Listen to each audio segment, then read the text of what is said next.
Good afternoon. My name is Shannon Turner, and I'm a member of the Education Committee. I'm excited to welcome you to HRRI Updates, Leveraging Market Research Insights to Inform Regulation. In this session, representatives from Element Market Research will unveil the latest market research findings that can guide regulatory decisions in your jurisdiction. The speakers for this session are Chris Greco and Mandy Hall. Chris Greco is the co-owner of Element Market Research Incorporated. Mandy Hall is the research director with Element Market Research. You can find their bios on the event app. They have valuable information to share, and we also encourage your participation. If you wish to ask a question during the Q&A portion, the members of the Education Committee will provide you with a microphone. Please abide by the ground rules in the program notebook so more attendees have a chance to ask questions. At the end of the session, please scan the QR code to complete your evaluation. We really value your feedback. Now I will turn the presentation over to Mr. Greco. Thank you very much. Thank you so much. Again, my name is Chris Greco, as she said. I appreciate the opportunity to speak today. I spoke yesterday. I assume that some or many of you were there at that presentation. This, to me, is either an indication that you thought what I had to say yesterday was interesting enough for you to be here, or I bombed so bad that you're wondering, like, can he redeem himself? So, and then I have one other thing before I get to this, and I'm only a sample of one, but how many physical therapists, licensed physical therapists, do we have in the room? Okay. So I'm an avid runner, cyclist, and soccer player, even at my advanced age. So I get injured a lot, right? That sharp tool, that metal tool that you have, not fun, right? Like that hurts a lot. So I know you've heard that before, but I just want to, if you're doing a survey of any type, just so you know, like put me in that category of that thing hurts a lot. So anyway, so let's get to it. So today's presentation is leveraging market research insights to inform regulation. And so yesterday I spoke, here's the Slido. Yesterday I spoke about all of the patient research that we had done. Today it's the opposite. This is about practitioners and some interviews we did with board administrators. And we do have a couple of poll questions in this one too, because like I said yesterday, I like asking questions. That's what I do.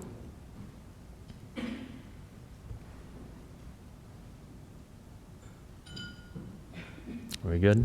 All right. I won't spend a ton of time here because you probably saw it yesterday, but I co-own a market research company. It's called Element. We have been in business for about 16 years. Mandy is on our team. There's 5 of us. We're based in Lexington, Kentucky, and we've been working together for over 25 years. We used to work at a different company. My business partner and I went in and bought out our division and started our own company. We do a lot of work in pharmaceuticals, which is the reason that we're here to help FSBPT and HRRI. It's our knowledge in healthcare, but we do work in other industries like TV and entertainment, lodging and hospitality. And then, as I mentioned yesterday, we do both qualitative and quantitative research. Today's presentation is a little bit different in that we have both types of research methodologies in this presentation. So, as I mentioned, we did some surveys with providers, practitioners, but I also did one-on-one interviews with board administrators. That's the qualitative portion. So that will be included in this presentation as well. And as I mentioned yesterday, so HRRI is the sponsor of this research. They're our end client, if you will. I don't know that the reports of findings are up on their website, all of them. I know some of them are. At some point, all of the research that we've done for them should be up there in a narrative format with charts, all the subgroup analyses. And on the qualitative side, you'll see at the end, I'm showing a few quotes here and there for the qualitative research that we did.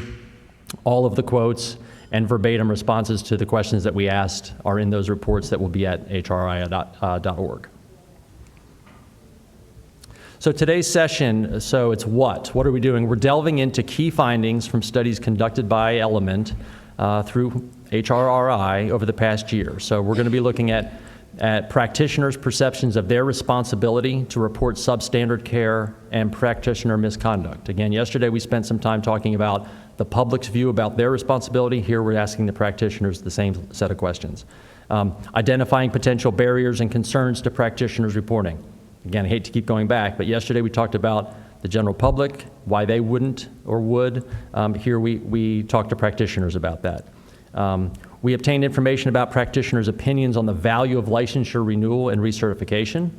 And then the regular piece was regulators' perceptions on the value of and issues surrounding practitioners' license renewal and recertification. So it's 3 separate studies. Try to get through this quickly, and if quickly enough, then if we have questions at the end, I'd love to take them. So why? We believe that gaining an understanding of the perceptions on these issues can help guide regulatory decisions in your jurisdiction. At the very least, it should start some conversations, maybe start to have you think about different things, different approaches, gaining a better understanding for what practitioners think might help you.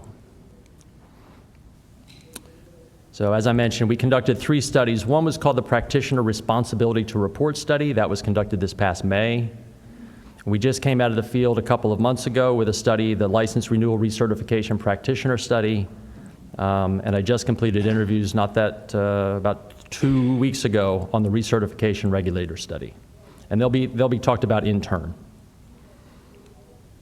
In terms of the study methodologies, the Practitioner Responsibility to Report and the License Renewal Recertification Practitioner Study were very similar, online surveys of approximately 30 questions.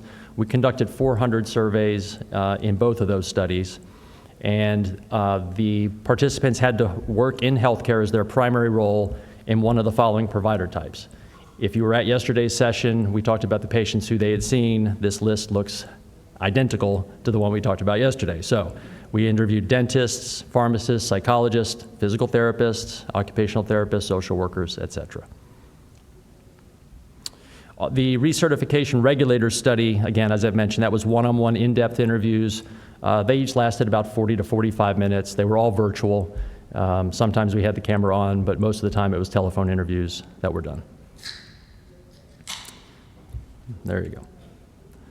All those people were state board administrators and executives across various healthcare licensing and professions. So first we're going to look at the prevalence of reportable issues. So we asked, these are the practitioners, during the past year, did you experience, did you witness, did you see or hear about any of the following issues occurring among any of your healthcare colleagues or peers? And so we found out here that nearly 70% of practitioners say they witnessed, experienced, or heard about at least one of the issues in the past year. So one of the issues that is listed there. They range. So unsafe practice or substandard care and improper medication issues are named most often. Those are named by 35% and 30% for improper medication prescribing. Issues of bias and discrimination are named by about 25% each. So it's at the low end, it's religion or spirituality bias or discrimination at 19%. Age bias or discrimination was named by 20%, and then all the way up to race or ethnicity bias or discrimination at 27%. So each of them were named by about not quite 25%, but 19 to 27. We took a look, and we have some subgroup analysis in here. We took a look to see if there were any subgroups, any cohorts who experienced multiple issues. We found that nurses, NPs, and PAs did. They were more likely to experience or say that they saw more than one of these. It's likely that they see a lot more patients than some of the others, so they have more chances to see some of this. Those with less than 5 years experience working also were more likely. We also looked at ethnicity. Black practitioners were more likely to experience issues related to patient's race or ethnicity and gender sexual orientation. So there's a lot of data on here. I'm not going to go over all of it, but the point is we asked people, which of the following, if any, did you do as a result of having witnessed or heard about that issue? And we asked about each of the issues that they saw. And what we see here is that the type of issue doesn't dramatically affect how practitioners approach reporting. So for instance, we see that like if you, I'll say, first we'll look at the state licensing board, which is at the top. So generally about 10 to 20% say they contacted their state licensing board for each of those issues. The one that is a little higher was for sexual violation or sexual misconduct. So there it's 33%. But most of them range somewhere between 9% for confidentiality, consent disclosures. It gets as high as 20% for fraud, deception, misrepresentation. They are more likely to do things like talk to colleagues and peers, talk to the peer who was involved, report the individual to their manager or supervisor, and then in some cases talk to the patient or the caregiver that was involved. When we look at talk to the peer who was involved, the highest numbers there we do see for provider incompetency at 55%, again, confidentiality, consent, disclosure issues, and then improper medication issues. They were more likely to go to their peer that they saw perform in that way. Going back to the talk to the patient and the caregivers involved, they were less likely to talk to them directly for fraud, deception, misrepresentation. I think that makes sense. Patient was seen by a provider with an unreported criminal record, again, and then bias, discrimination, or inappropriate comment. But I think the overarching point here is that regardless of what was going on, they used the sources that they used, and state licensing boards were approached about 10 to 20% of the time. We asked people, okay, you didn't report to the state licensing board. Please indicate whether any of the following were reasons why you did not report the issue to which you witnessed or heard. So the top mentions for not reporting to the state licensing board focus on wanting to remain anonymous or fear of retaliation. So we saw this yesterday in the public data, we see it again here. So I wanted to remain anonymous and didn't feel that was possible. That's the highest percentage at 37. And then we had another 27% say, I was afraid my peer might retaliate against me. So again, that's an anonymity issue, but even further down. Not knowing how to report. So I didn't know the best way to report the issue was named by 29%, so a lack of familiarity or awareness there. And then ambivalence, so not thinking it would change anything or not wanting to get involved. So 33% said, I did not think it would, reporting it would really change anything or make an impact. Another 26% said, I just didn't think it was my place to get involved. And those are the issues if they saw an issue, heard an issue, and they didn't go to the state licensing board, those are the main themes. We did note here, and I saw this, I mentioned this on the previous slide, so newer practitioners, so those who had been practicing for less than 5 years, were more likely than average to indicate most of the reasons that were mentioned, and particularly wanting to remain anonymous and not knowing how to report. We also see that the physical therapists were more likely than average to not report for fear their peers would lose their ability to practice. So 50% of physical therapists said that, compared to only 27% of the total. So they were nearly twice as likely to mention that.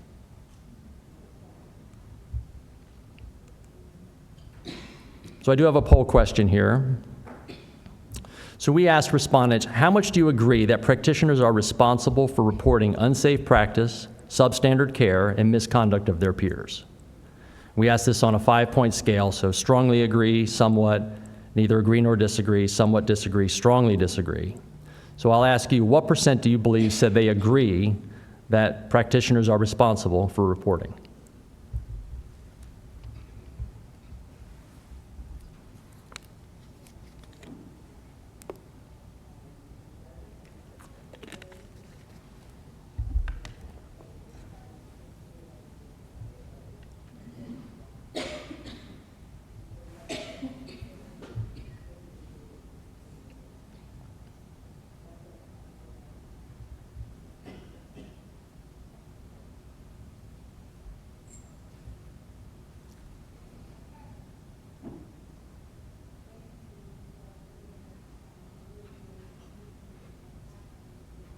Okay, it looks like 75% is the highest number that was mentioned. Sizable numbers say 60, 80, 50%.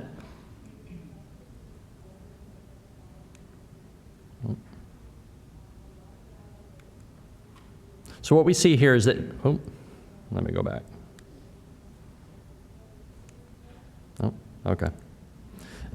Nearly all agree that practitioners are responsible for reporting unsafe practice and substandard care and misconduct of their peers. So the strongly agree is 62, somewhat agree is 33. So 95% believe that practitioners are responsible for reporting.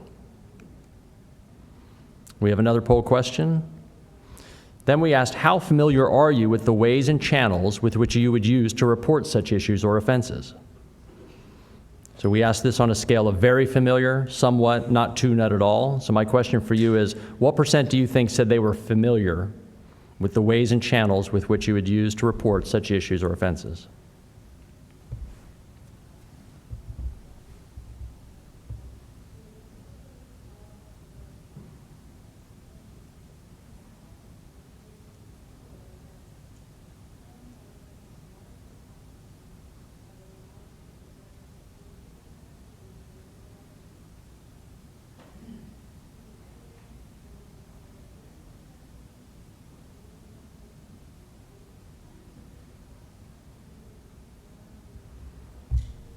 Okay, looks to be about, again, 75%, 60% seem tied, quite a few at 50, 40, 45.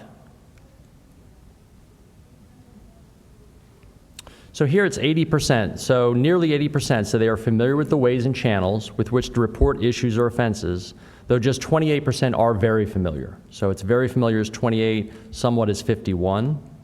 So again, it's 79, so we said nearly 80. It's 79% believe that they are familiar with the ways and channels with which to report. So we asked this question. It was, please indicate the extent to which you agree or disagree with these statements. And we're showing 4 of them here. This, again, was strongly agree to strongly disagree. So nearly all feel adequately trained to identify and report misconduct in substandard care. That's 87%. So 87% say, I have been adequately trained to identify and report misconduct, and another 80% strongly or somewhat agree that they've been adequately trained to identify and report unsafe practice or substandard care.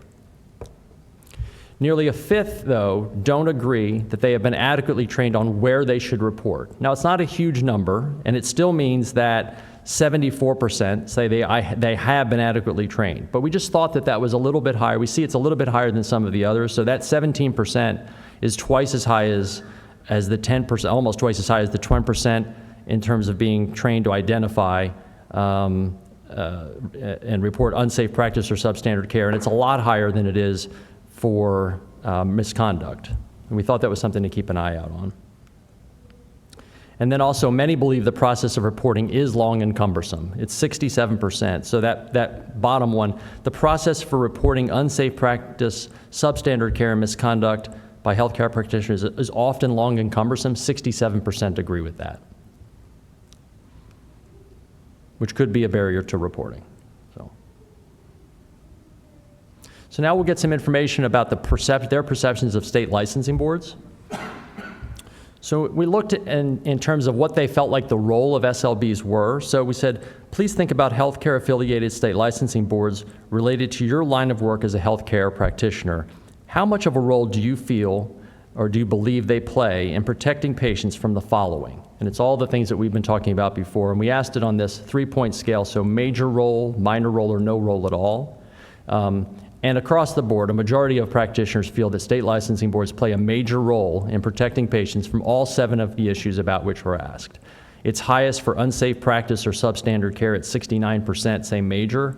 But even at the low end, violations related to confidentiality, consent, or information disclosures is still 57% saying it's major, and almost all of the rest say minor, right? So they see the value there.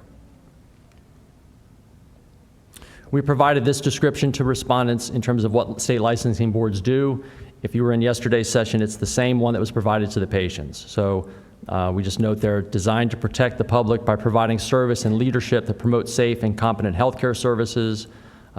We have a line in the middle there about how they strive to do this. And we sort of follow up at the very end by saying it may vary slightly from one board to the next. Most utilize at least some of the following as part of their services: examinations and certifications, membership, professional standards, and continuing education. So we sort of level set that for everybody so we knew we were on the same page as we started to then ask other questions about this. We asked, again, this is following that description, we asked, how valuable do you believe state licensing boards are to protecting patients and caregivers from substandard care or misconduct? And they see the value there. So very valuable and somewhat valuable combined is 88%. The perceived influence of state licensing boards in terms of it being positive for healthcare or negative is also pretty high, right? Positive is 79%,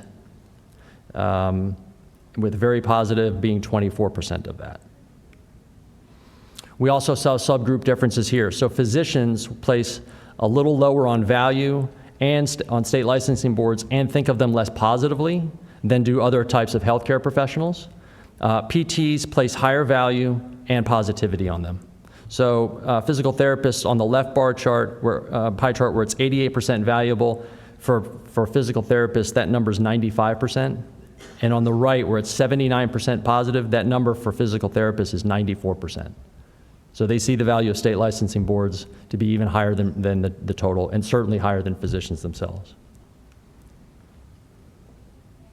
So that's that study. We'll get into the next one, which is license renewal and recertification. Again, this is among practitioners, and we're going to look at the importance and value of license renewal and recertification. So this is a description that was read by respondents, the same one that was shown yesterday. So it's just a little bit about recertification, where we say, broadly speaking, board certification serves as a validation of expertise, and through recertification, healthcare practitioners and counselors can stay updated about medical and counseling innovations and practices and expand their knowledge base. And then for license renewal, we just defined it as healthcare license renewal ensures legal authorization to practice healthcare within a jurisdiction. We talked there about what it typically includes, including best practices, which can increase public safety and lead to better patient outcomes. We asked the question, thinking about your ability to provide quality health care, how valuable is going through the license renewal process, that is demonstrating completion of continuing competence activities to you? And we see here that the value is very, very high for all of them. Occupational therapists are high, top two box there, varying somewhat, is 95%. Physicians are lowest, 76%, and that's something we see throughout the data. Physical therapists, 91% top two box, with 67% saying very valuable. Then we asked some questions, sort of behavioral, if you will, so the frequency of license renewal for them. So we said, how often do you feel that you should be required to renew your license? So the scale was at least one time per year, every 2 years, every 3 years, every 4 years or less often, never, and don't know. So we're looking here at every 2 years or more often. Physical therapists were the highest there at 60% of them feel like they should renew their license every 2 years. Physicians are by far the lowest. It's a third as high at 21%, right? Pharmacists, 56%, occupational therapists at 53%.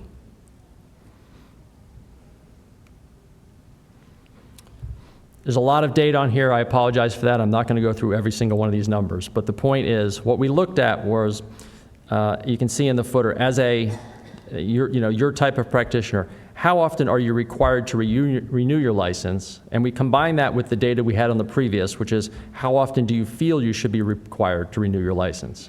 So we'll focus here, I don't think I have on the red box.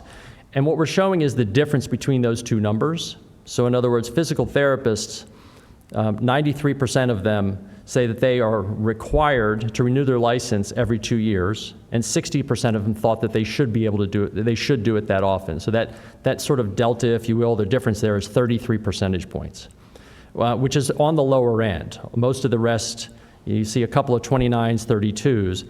The highest one is physician assistants, where there's a 71% difference, 71 percentage point difference between what they are asked to do and what they expected or feel like they should do. So, in essence, physical therapists are sort of in line in their thinking, at least as much as the other groups, maybe even more so. What are the challenges they see for recertification and license renewal? So again, we asked this on a agreement scale. Please indicate the extent to which you agree or disagree with each of the following. And here we're showing the total and then also physical therapists. Nearly all say they try to stay up to date about medical innovations and practices. So that's 91% for the total, 93% for physical therapists. And if you recall, yesterday we asked that of patients, like, do you expect that your practitioners will stay up to date? And they said yes, 84% felt like that was something that they felt like they should be doing. So it's actually, the percentage that say they do that is higher than what we saw patients' expectations. Physical therapists are more likely than average to feel it's important to require to renew their license. We just went over that, but here we have it as well. So that second bar where it says it is more important for healthcare and counseling practitioners to be required to renew their licenses periodically than it is for people working in most other service industries. The total there is 66. Physical therapists say 80% say that. And the patients, it was 74% were the patients that agreed with that.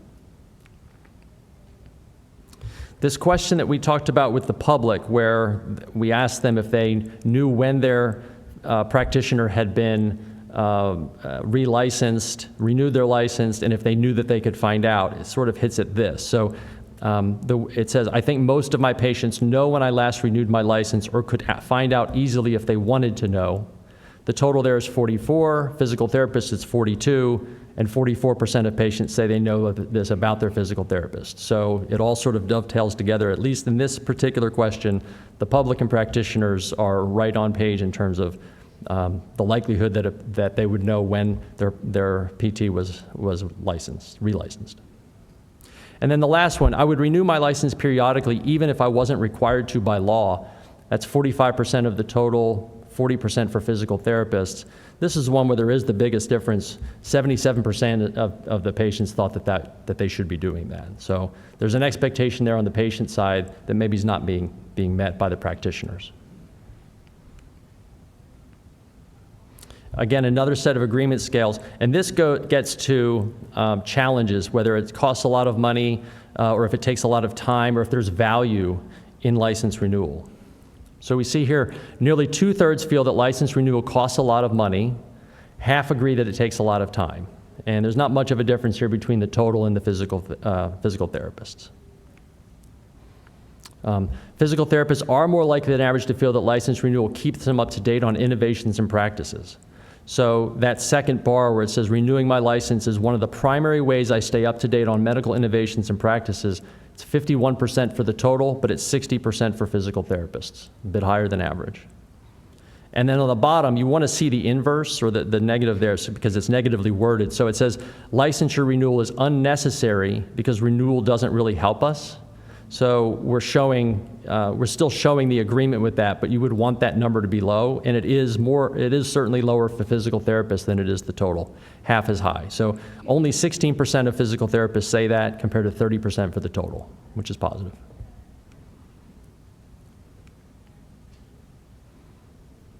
We asked an open-ended question, what would you change, what if anything would you change about the license renewal process to make it better or more valuable? I don't think these would necessarily be surprising, right? Reduce the cost, make it free. Of course, you say that about anything, right? But it's important to know. I mean, that's the first thing that comes to mind. But again, it's only 22%. I think one of the key findings here is that nothing is named by 46%. They're like, we're fine with it. Don't change anything. Less frequent, expand the timeline is named by 15%. And then everything else is their name, but it's less than 5%. So streamline the process, make it easier, move more online or improve the website, more specific content. So again, this was an open-ended question. We coded those responses on the left bar chart. I'll read some of the individual responses from physical therapists just so you can see they're in their own words. Fewer continuing education credits required for every 2-year span or the same number of credits spread over more years. This particular state needs to drop the JAM module, just a way to grab an extra $48 from us. Again, a lot of this is about cost, right? More free, applicable CEUs and a cheaper process. I would reduce the cost. CEUs are expensive enough. This one person it's sort of cynical. It says, I would change nothing because it doesn't force you to be better at your job. So you can just take easy, outdated courses to cover your CEUs. I paid enough money and went to school long enough to practice. Why do I need to keep paying money to use my doctoral degree? Again, I don't think any of you are going to find this shocking. There's a couple of people that have these opinions. Thankfully, it's not 88% that want to reduce the cost. It's 22%, but it is something you should be aware of. So now we ask the practitioners their perceptions of how patients feel about practitioner recertification and license renewal. So we said, thinking about the patients you see, how important do you think it is to them that you as a physical therapist, social worker, occupational therapist, get recertified and that you renew your license on a periodic basis. And a large majority of practitioners believe that their patients think recertification and license renewal are important. Those numbers there on the right. So for physical therapists, it's 84% think it's either very or somewhat important. Social workers, 82% of them say that. At the bottom of the chart, it's only 60% for physician assistants, but that's still a majority. When we look at that patient data that we talked about yesterday, 95% of patients say it's important for physical therapists to renew their licenses. So that 84% it's fairly similar. We ask the knowledge question of the patients. We ask it here again. So thinking about the patients you see, how knowledgeable do you think they are about the recertification and license renewal processes that you have to go through? Do you think the patients are? And we ask this on a 4-point scale. So not at all knowledgeable, not too, somewhat, very. And we're showing the not knowledgeable, and they're pretty accurate. So psychologists say 96% of my patients are not knowledgeable about this. Pharmacists are the most likely to say that they are, but it's still, they and physicians are both 67%. For physical therapists, it's 91% believe that their patients are not knowledgeable.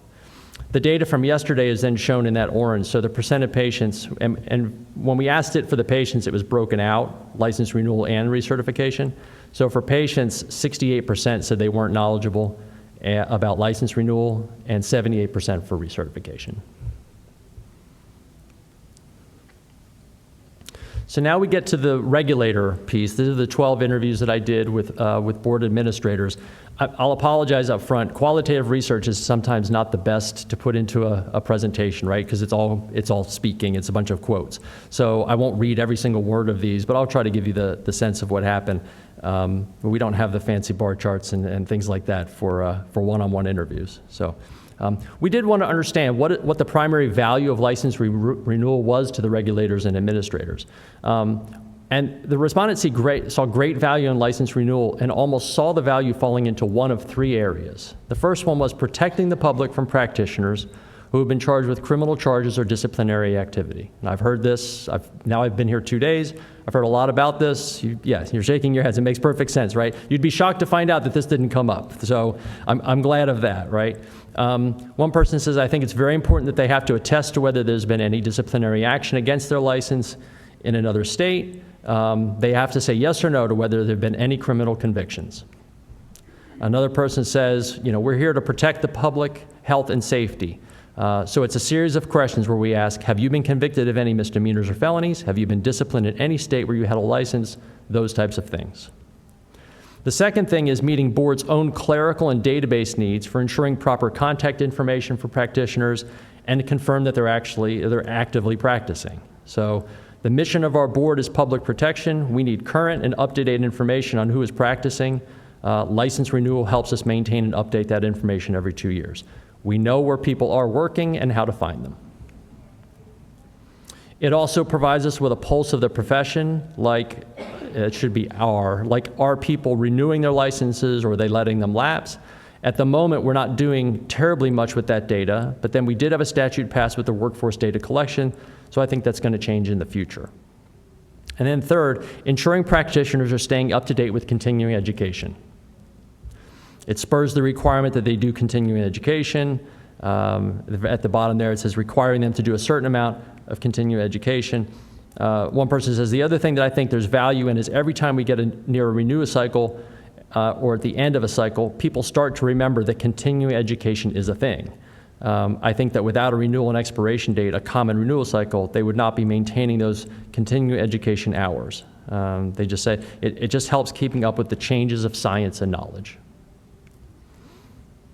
Beyond those 3, there were a couple of other things, other mentions that we thought we'd call out. These were only mentioned by 1 or 2 people, so it's not the majority in any way, but we thought that they were important. One person says, the attestation question that you have to put yourself and your physical and mental health before others, and so you attest that you will take care of yourself so that you can take care of your patients. We give them resources if they're struggling.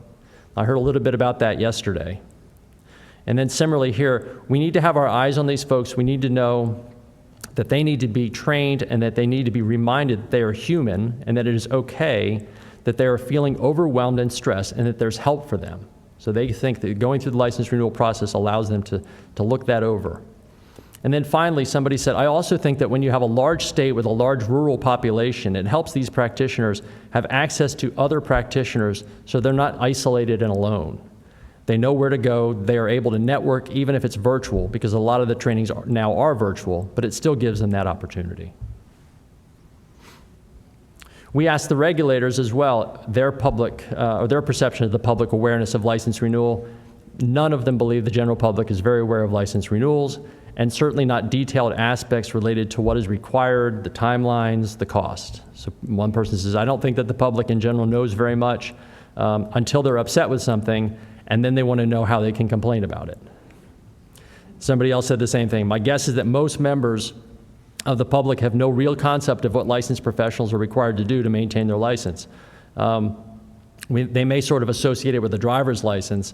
My guess is a lot of people don't do license lookups until something goes wrong, and then they wonder, who do they go to complain about it? Person says probably not high. They probably think, okay, they got a license, it's a one-time deal.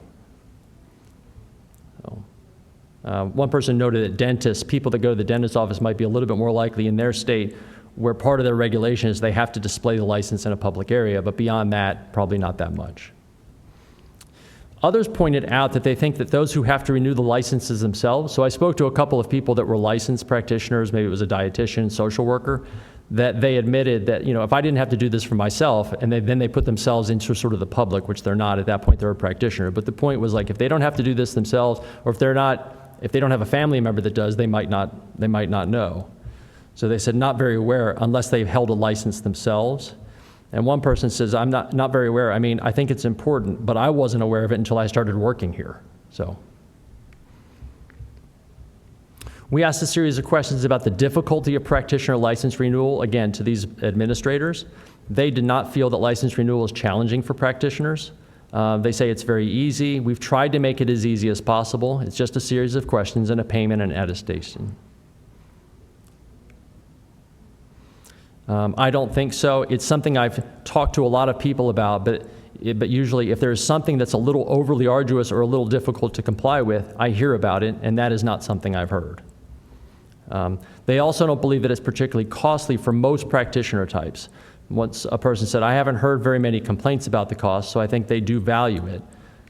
Another person said, so this state that they were in has not been allowed to alter or change their renewal fee since 2008. So I think we're woefully under, meaning under cost. And if we do a cost comparison with some of our neighboring states, we're very low. And then another person says, I don't get the sense that these sorts of fees are impacting licensure in any of these professions.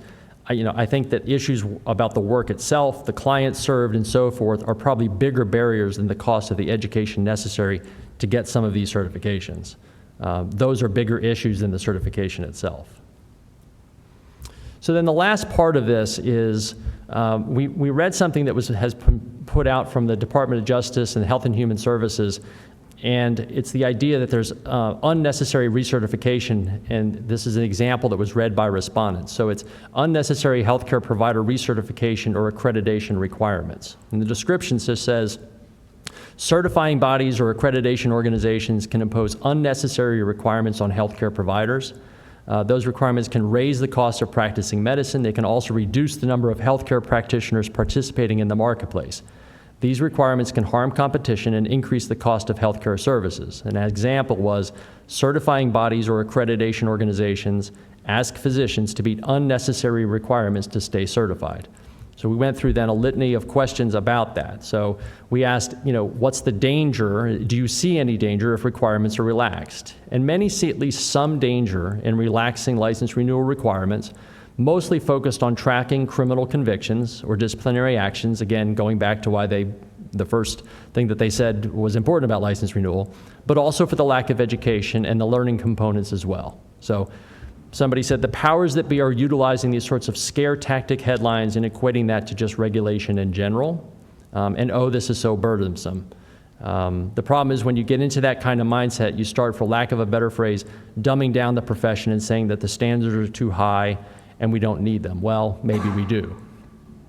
One person said if it's an efficiency thing, maybe not so much, but if it's something that starts impacting the ability for the state to impose disciplinary action against a credential holder, that is purposely hurting or putting a patient at risk, that's a problem. So for the sake of time, I won't read all of those. This one person says, I guess my question would be a counter question back. Would the impact of public safety be, and how else do you propose that we would keep practitioners up to date to ensure public health and safety if some of these requirements were made more lenient? A few noted that they don't necessarily being quite dangerous, that statement, but that's because they don't see the standards being difficult to begin with. So they don't see that there's that much room for things to change. This person, I won't read it all, but it basically says, I don't think you can get much more lenient than what they are now. It's almost like, well, how can they make it easier for people? We asked that about the concerns on implications for license renewal. So most have only some concern about changes being made to license renewal based on that unnecessary recertification example. Again, it's mostly because they don't feel license renewal requirements, timelines, and costs are particularly burdensome now. This person says, yeah, they're utilizing those arguments for sure right now to justify pushing a lot of this legislation. Somebody said quite simply, I don't think licensure could be made easier. And then some do indicate, we discussed at our board meeting last week about the cross-profession minimum data set, and they go in about like what regulatory boards do, how they have these conversations, how they can't just go make changes on their own and things like that. We asked a question about the board's role or their own role in ensuring that requirements stay the same. We had a few that indicate that it's not really their role to get very involved or lobby for regulations or requirements. They're pretty adamant about that. Others indicate that it was, especially if they think it would result in reducing their ability to keep the public safe. But really, most spoke more about considering all angles, keeping open lines of communication, rather than they have to work to ensure that requirements stay the same. This person said, I just think maintaining transparency and open communication with our stakeholders is an important thing to continue to protect the public safety. It is part of my role, and they note here, to keep the discussion on the table, and if you decide one way or the other, have a good reason why. This person says, we do a pretty good job of reviewing this on a routine basis. We have requirements that we go through, regulatory reviews every 4 years for completion of the previous review. And there were a couple that actually believed that there was room for reducing requirements. Somebody said, my personal reaction would be to welcome it. We shouldn't make rules for the one bad actor, but we often do. We have one scenario and we put all these restrictions in place because of the one bad actor. So I think we need to build the laws and the rules for the many and then react to the one-offs as needed. I wouldn't eliminate it, but I would definitely make it easier. I think you can encourage learning without making it a pressure-filled, high-stakes situation. So as we did in the session yesterday, so that's a lot of information. It's 3 studies, but what does it all tell us? So we'll go through sort of the question, the finding, and what we see as maybe the implication. So do practitioners think they should report issues? Absolutely yes. It doesn't seem that there's a need to convince practitioners about why it's important for them to report. Do practitioners feel adequately trained to recognize and report the issues? Most do on the identification of issues, but not as many on where to report. So you may need to strengthen education about where and how to report and do that repeatedly. Are state licensing boards a primary source for reporting issues? No, most communicate issues internally. That's either the appropriate, what they deem to be appropriate. It's certainly an easier way. So if state licensing boards want to see themselves in a stronger role there, some outreach initiatives may need to be used to raise awareness that they're an important and very appropriate option for some of these issues.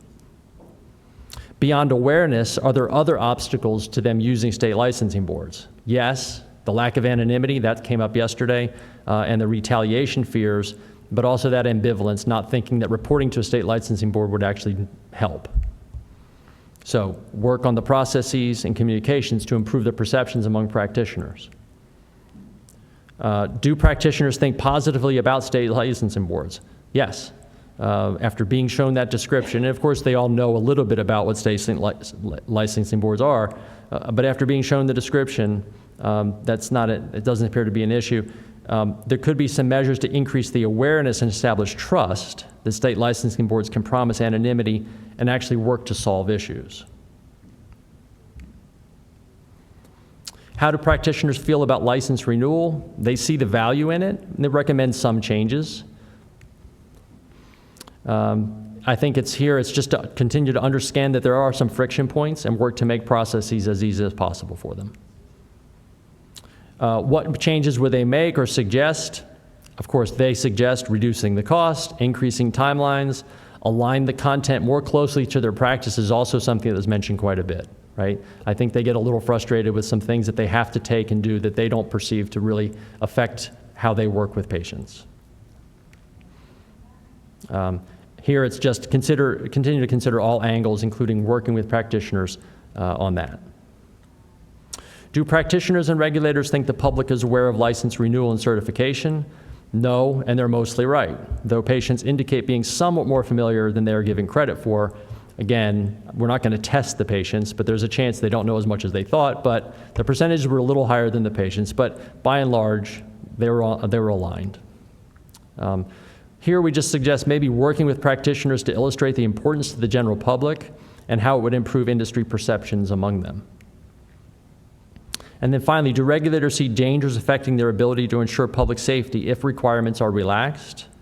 Yes, though most remain open to working through the issues to make the system work for all parties involved. After we showed that regulatory, that piece about recertification and relaxing, it's not like they were all sort of stamping their hands and feet and saying, you know, we've got to change this, we have to work really hard. It was more about, okay, I see their viewpoint, let's work to make this better. So again, continue to keep open lines of communication, but also be very aware of how the public, practitioners, and then external forces perceive the roles of state licensing boards. So, I believe that. So if we have any questions, we have, I think, a couple of minutes for questions.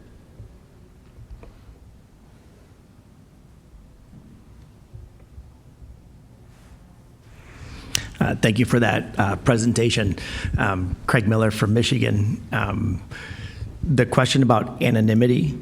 So the perception obviously is what you reported. Is there any statistic or that there have been, issues with anonymity or retaliation? Has there been anything that looks at whether or not that actually has occurred and to see why then their perceptions are that way? Right. I don't have that data, but I suspect that there probably is something out there, and maybe it's a search that we would do, or maybe it's something that if we were to do another study, we include that piece as well. So in other words, you've claimed that you're concerned about anonymity. How often has that been an issue? Has that really come up, or is this, to your point, is this only in your head that you think this is going to happen? Yeah. But unfortunately, I don't have any data that I know of. That's a good point.